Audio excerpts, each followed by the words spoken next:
This is a major development. The first photo has emerged of an unmanned T-72 tank undergoing testing at the Uralvagonzavod tank factory, Russia's primary tank production facility.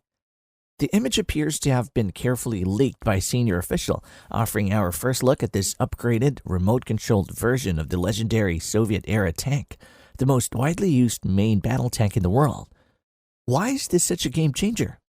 In this video, let's break down why this development is significant, not just for Russia, but for any military fielding large numbers of aging tanks in drone-saturated battlefields. The end of classic tank battles. Modern warfare is shifting.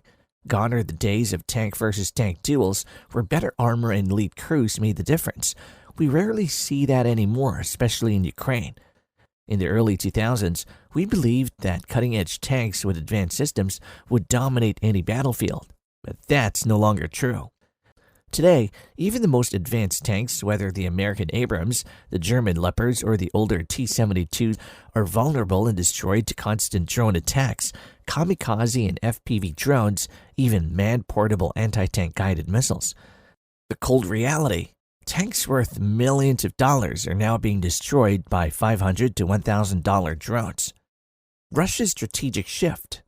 This is one reason Russia has halted production of the high-tech T-14 Armata tank and instead shifted to refurbishing older T-72s from storage.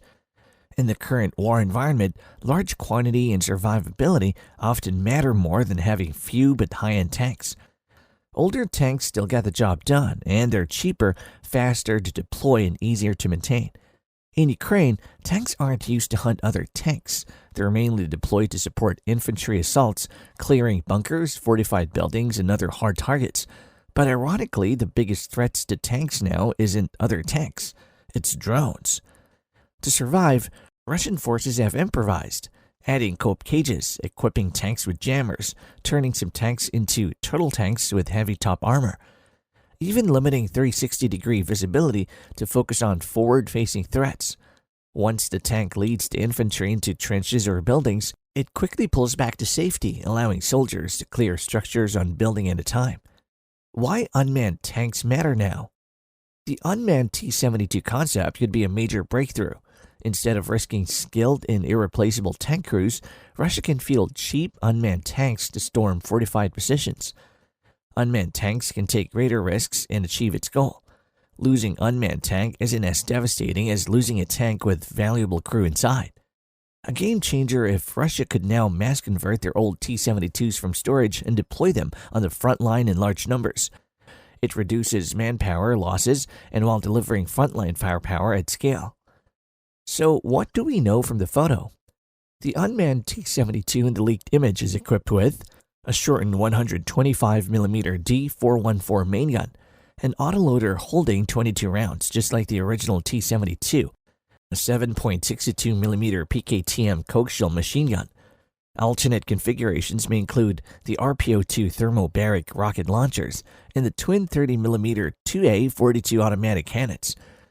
These unmanned tanks are designed to work alongside command and controlled vehicles on the front line, leading risky assaults while minimizing danger to personnel. Is this copying China's playbook?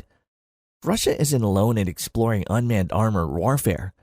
China has long been rumored to be doing the same. Turned their retired Type 59 tanks into unmanned version. China built 9,500 of these tanks and half were exported. China once operated around 5,500 Type 59 before phasing them out. Now, if any conflict breaks out, China could use these tanks charged to enemy lines in a mass blitzkrieg-style attack without risking crew lives. But it doesn't stop there. China's jet drones, the J-6 and J-7 as UAVs. China has also reportedly converted retired fighter jets into unmanned combat platforms. Around 4,500 J-6 and 2,400 J-7 jets were produced, with many exported. At peak, China operated 1,800 J-6 and 500 J-7s. Now, some reports suggest these jets are being modified into drone decoys to draw enemy air defense missile fire and expose radar positions, to be taken out by the Chinese fighter behind them. They could also carry jamming pods and radar spoofers. The UAV's jet is also capable of firing 1 to 2 air-to-ground missile and conduct kamikaze-style attack for its last role. Azerbaijan did it too. This strategy isn't new. During their recent conflict with Armenia, Azerbaijan used old fighter jets as bait to exhaust Armenian air defense missiles and expose radar positions, allowing their modern jets to strike and dominate the skies. This tactic helped Azerbaijan regain control of Nagorno-Karabakh. Final thoughts. If Russia successfully converts large numbers of T-72 tanks into unmanned vehicles, it could redefine armored warfare, making tank assaults cheaper, safer, and more aggressive. The combination of mass production, remote operation, and survivability tactics could allow Russia to deploy hundreds of tanks without risking human lives. It's a page taken from China's evolving military doctrine, and it may shape the future of warfare far beyond Ukraine.